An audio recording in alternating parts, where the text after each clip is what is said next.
Hi all, I am Karna Patil. Today I am going to talk about happiness. So we'll look at it. Is happiness something which is within, or it lies in some external factors? And what are the important things for being happy?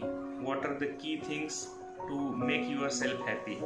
So let's take an example to understand if it is within or it is external factors. Happiness is basically a state of mind. So let's take an example. If you went on a very exotic vacation, your dream destination, and there you have all the things which you desired. You have a very beautiful beaches outside, or you are in middle of the forest. You are staying on the tree house. But if your state of mind is not accepting that happiness, what I mean is, if you had a very ugly fight with your spouse and the things are to the extreme level, let's say you're talking about breaking up or something like that, will you really enjoy that? Not necessarily you can enjoy or you can be happy only with external factors. So let's look at the key factors which are impacting happiness. The first one is your desires and wishes. If you go back in time and let's quickly see a journey, you can close your eyes and you can think of it, that when you were child, okay, you were going to school, what was your biggest desire? Maybe your biggest desire was to grow up and go to college. Now when you went to college, what was your biggest desire? Maybe it was to earn money, to get a very good job, or set up your own business and financially independent so you can do whatever you want with that money. Okay, so when you were financially independent, were you happy? Probably not, because your next wish list, desire list was ready by that time. Probably you wanted your own house, own bungalow, your own luxurious car, or you are looking for a life partner who can understand you and with whom you can spend your entire life. So let's see if you got that as well. Were you happy? Probably not, because your next wish list was ready. So what it tells us, this is not going to stop at any moment. At every moment, whatever you get, you are going to think about your next desires, your next wishes. So let's take a pause. You go back in a time, look at what were your desires 5 years ago, and that time probably you are thinking, if I get this I will be happy and it will be end of that story. But it will never happen. At each and every stage you will be always looking for something else, and there is nothing wrong in thinking that and doing that. But what it tells us, that you should be thinking about additional things or your desires, but that doesn't mean that you should not enjoy what you already have. Probably what you have today was your biggest desire few years back. So if you are getting that, why not to enjoy that? So the only thing is to learn how to enjoy what you have and not only think about the things which you don't have. Next key factor is expectation. We expect a lot of things from the people who are close to us. Let it be your friends, let it be your family member, or anyone else. And if those expectations are not fulfilled, you feel angry, you feel sad, and this is the thing which is making you unhappy. So is there a way to deal with it? Just think that people with whom you are setting those expectations, those are in different time zone. When I say in different time zone, each and every person is unique. His own journey is different. Everyone has gone through different phases of life. Maybe the time you are talking to that person, you are expecting something, he is not in the good mood, or he is in something very different thinking process. You never know. So How to deal with this? Can we really deal with this? Let's try to understand. So if we want to deal with this, or to change our expectation, or stop expecting things from people, first of all we'll need to understand why people behave the way they behave. There are n number of factors impacting on people's behavior. Basically, a person is changing from time to time. There are many factors impacting. It can be some incident, or it can be by choice. Vast majority which is contributing, it is biological and psychological development. Partly it is inherited, partly it is because of environmental factor, cultural factor, your social circle, with kind of people you interact with, and there are n number of things. So let's look at it since birth of a child till death. That is the ultimate truth what we are talking, and let's look at it from the psychological point of view. So let's look at the factors which are impacting psychological development since birth. So since birth, from birth to 2 years, that period is called as infancy period, and during that infancy period itself the psychological development starts. There are many research done by psychologists. There is a very well-known psychologist, Erik Erikson, who has done a lot of research on psychological development, and he came up with the theory of psychological development. That theory is one of the best theory or well-known theory till date. So what Erikson is saying? Erikson is saying that infancy is a period during this time child develops most of the expectation and basic things which he is expect from his world. Now I am talking about infancy period. This is from 0 to 2 years. There are factors which are impacting child even before birth. The time before birth is called as prenatal period. There are many factors which can impact the child, his development, his psychological development and all, but maybe we'll go into more details about this prenatal period in some other session. I will talk about it. So let's move on. There are different phases of life as per psychology of lifespan. Then comes early childhood. Early childhood is from 2 years to 6 years. After that comes middle age childhood. This middle year childhood is from age 6 years to 11 years. So what kind of development happens in the child during this period? So their social development, emotional development and moral development happens. Again, there are many research done around it to prove it that their moral development is happening and it is changing. So there are certain researches carried out. There was one psychologist, Kohler, and his way of research was a bit different. He used to prepare dilemmas and he will give it to those children, and he will ask for their answers, and he will not mainly focus on answers and he will try to analyze. So look at, just I will give you one example, because if we'll go into detail there are many things which we can cover here. So the dilemma he gives is, there is a person called Hans, that is called as Hans dilemma. His wife is critically ill and it's a terminal cancer, and recently there was one remedy or one drug invented for that, and that drug was it was some form of radium, and it was developed by a local druggist from his same town. The cost of production was very less, but as it was the only medicine available in the market, he was selling it 10 times the cost of production. So Hans went to him. He explained him that this is my situation, I don't have this much money, and if you can sell me it in less price. So that druggist said no. He went to all his friends, family, relatives, whatever money he could borrow, he borrowed it, but still he could manage only half of the money of that. He again went to that druggist. He told him, see, I can give you this much money, and if you will give me the drug which might save life of my wife. But that druggist said, no, this is a lot of effort I put in R&D, and now this is the drug which I have fixed this price, and I will not sell it beyond this. Now what choices Haynes has?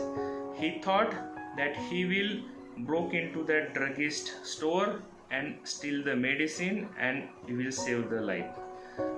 So the question Haynes asks, Kohler asks at end of the story is, whatever Haynes is doing, is it right, and should he go ahead and steal that drug? Now don't focus on the answer, because the answer will be different as you grow.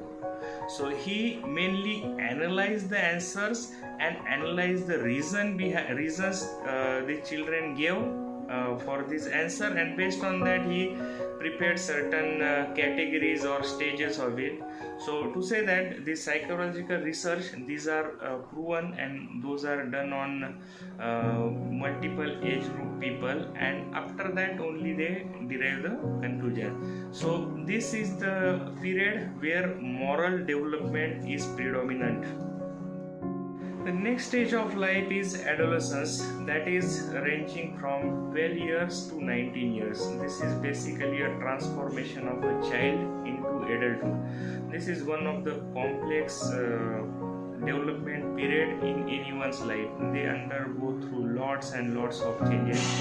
Then comes adulthood, actual adulthood, and the last stage is death. So during all these phases, the human being is continuously changing. Now we just talked about the development, psychological development, social development, emotional development, and moral development. But there are other factors as well which are impacting the way person behaves. The society, your cultural beliefs, environment you are staying in, and there are n number of factors which are impacting. So let's go back to our main topic, why people behave the way they behave. So there are n number of things, and I use a term that everyone is unique and everyone is in a different time zone. So just think, you are expecting certain things from a person, that person is expecting specific things from you, and this is the thing which is upsetting you. So are you able to fulfill all the expectation which people have from you? Probably not. So it is same way. So you need to align your expectation, either lower them, or even if those people are not able to fulfill, don't think that they did it intentionally, and maybe you need to just let it go, and it is okay if your expectations are not fulfilled. Okay, so let's move on to the next key factor which is impacting happiness is acceptance. Why acceptance is important? Because till the time you resist to the things, you will not be able to find the solution. Let's take an example of current situation which is going on, the unfortunate thing of this pandemic in 2020. Earlier people were really not ready to accept it. There was a lot of resistance that it will not reach us, or why it is happening, and many doubts and things were there, but we did not accept it that this is the new reality. So when we say acceptance is to really understand that this is the new reality, and now we need to find a solution or need to find a way how to live with this situation. Till the time you accept it, you are trying to find excuses and you think maybe the situation will change.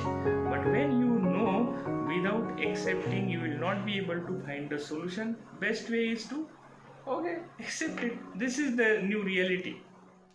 Same way you need to accept people as well as they are, because if you try to change so many people, it will be really very difficult for you. But if you decide to change one person, that is you, I think that will be relatively easier for you to do it. So let's come to most difficult part, how to do it. Is it really very easy to do it? Probably not, or probably yes. It is like a complex puzzle or complex mathematical problem.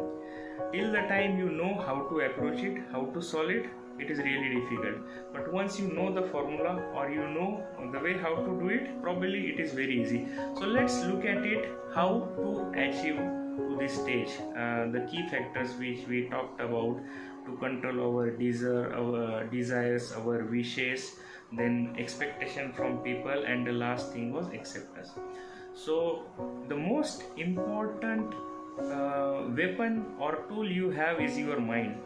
If you don't train your mind, it will use you.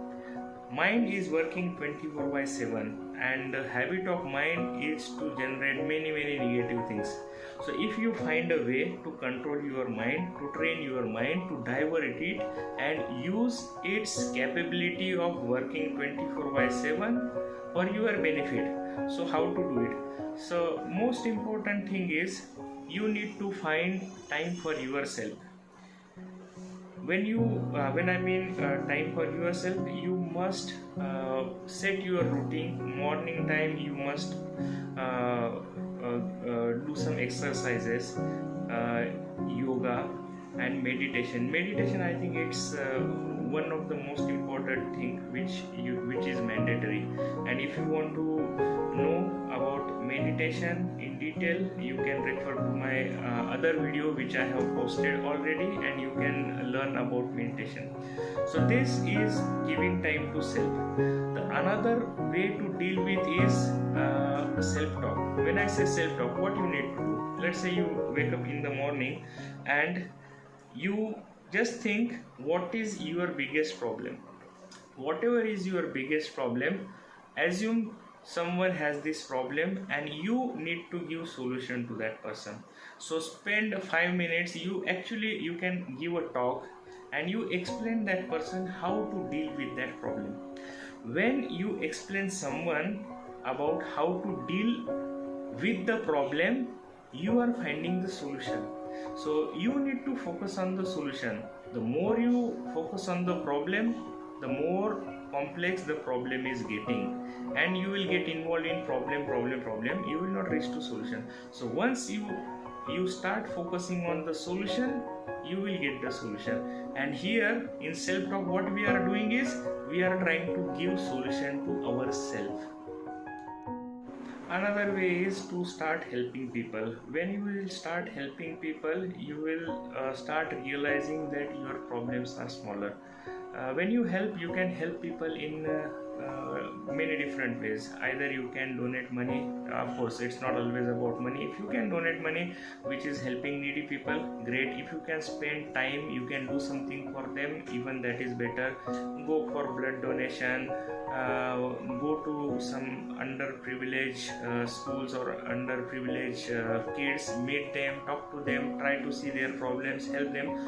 And believe me, by giving, no one has become poor. So if you have which you can give, try to help people. This is another way of stabilizing your mind or feeling great.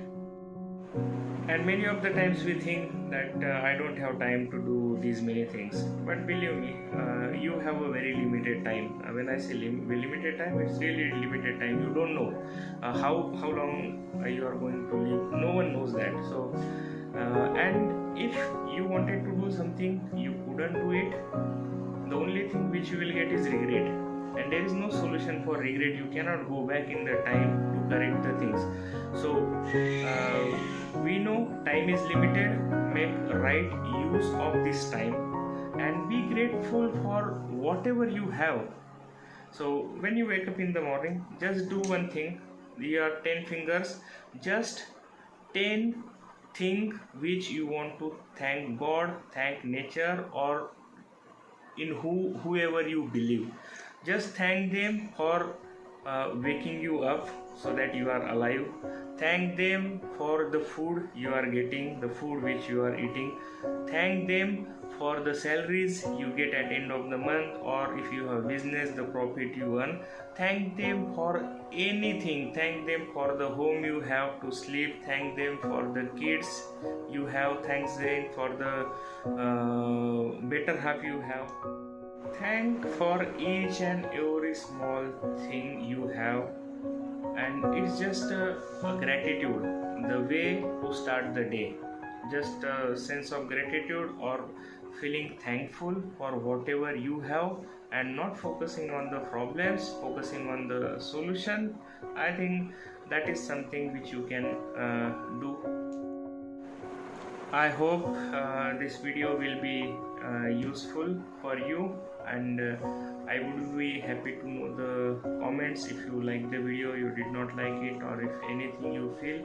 But just think if these things you can implement it in your life, and if you can find a way to be happy in whatever situation you are.